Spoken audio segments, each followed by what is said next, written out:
Ce sont les Chinois encore qui apprécient cette pierre que l'on nomme le jade. Ne fallait-il pas, en effet, être des extrêmes orientaux comme nous-mêmes pour trouver un attrait à ces blocs de pierre, étrangement troubles, qui emprisonnent dans les tréfonds de leur masse des lueurs fuyantes et paresseuses, comme si en eux s'était coagulé un air plusieurs fois centenaire? Qu'est-ce donc qui peut bien nous attirer dans une pierre telle que celle-là, qui n'a ni les couleurs du rubis ou de l'émeraude, ni l'éclat du diamant?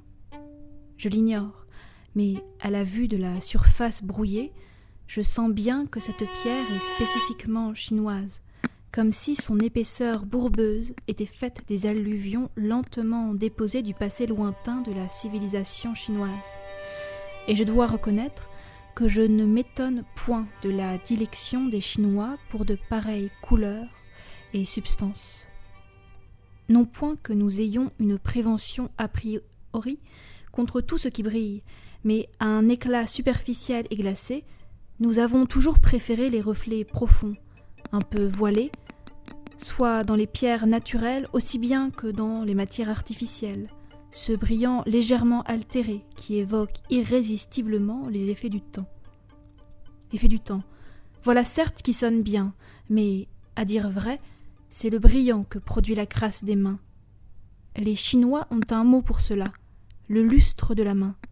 Les Japonais disent l'usure, le contact des mains au cours d'un long usage, leur frottement, toujours appliqué aux mêmes endroits, produit avec le temps une imprégnation grasse. En d'autres termes, ce lustre est donc bien la crasse des mains.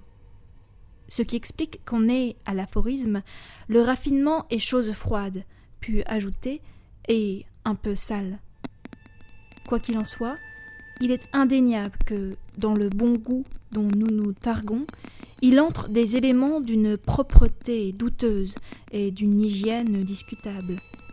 Contrairement aux Occidentaux qui s'efforcent d'élimer radicalement tout ce qui ressemble à une souillure, les extrêmes orientaux la conservent précieusement et telle qu'elle pour en faire un ingrédient du beau.